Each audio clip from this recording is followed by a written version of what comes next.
Assalamualaikum warahmatullahi wabarakatuh. Perkenalkan, saya Miftah Huljana sebagai host. Selanjutnya, Perkenalkan, nama saya Nur Insani.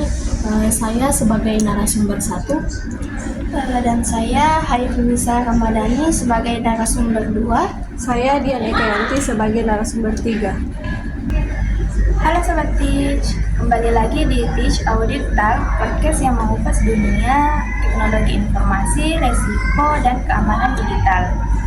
Di episode kali ini kita akan bahas topik penting audit IT di perusahaan digital retail. Bersama saya sudah hadir Miftah, IT auditor senior yang ikut terlibat langsung dalam audit PT Digital Nusantara. Baik, selamat datang Kak, apa kabar? Baik, alhamdulillah. Terima kasih sudah mengundang kami.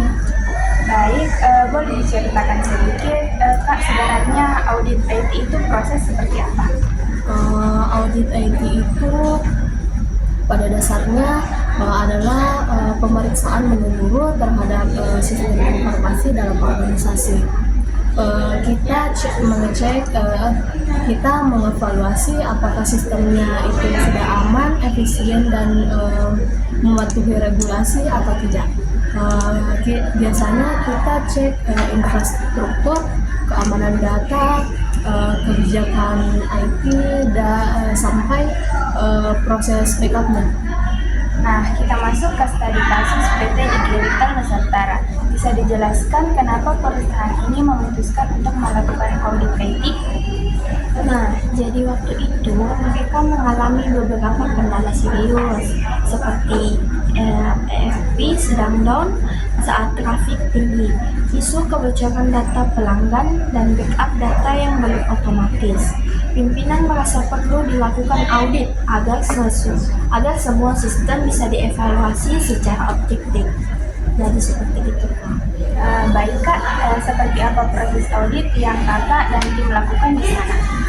Kami mulai dari perencanaan seperti minta dokumen IT polisi, wawancara staf, analisis arsitektur sistem, dan lalu kami periksa akses pengguna, enkripsi data, server, dan kebijakan backup. Baik, selanjutnya temuan paling mengejutkan dari audit tersebut itu seperti apa Kak? Jadi yang cukup krusial adalah database pelanggan ternyata belum diekskripsi, jadi rawan disusupi. Kami juga temukan ada 27 akun yang punya hak akses admin tanpa dasar yang jelas. Waduh, dan backup datanya bagaimana? Jadi backup hanya dilakukan manual dan tidak diuji. Jadi kalau sewaktu-waktu ada serangan atau crash, belum tentu data bisa dipulihkan kembali, Kak. Baik, apa saja rekomendasi yang diberikan kepada Digital?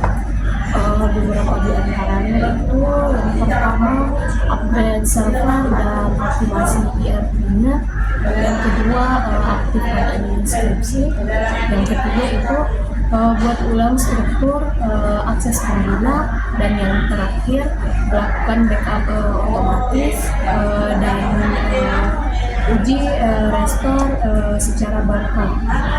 Baik, setelah audit apa perusahaan yang terlihat?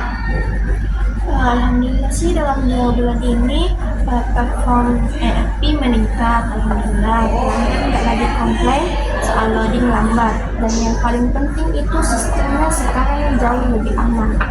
Wah, menarik sekali. Nah Kak, mungkin bisa kasih tips untuk perusahaan lain kapan sebaiknya melakukan audit IT? Jadi idealnya setiap tahun itu atau saat terjadi perubahan besar sistem. Tapi kalau ada red flag seperti seringnya downtime, keluhan pelanggan, atau ada dugaan data bocor, jangan tunggu lama. Audit bisa menjadi penyelamat. Baik, menurut Kakak bagaimana IT yang paling sering diabaikan? Kalau dari saya sih backup dan kontrol akses, karena banyak orang yang menganggap enteng backup, padahal kalau data hilang itu semuanya bisa hancur.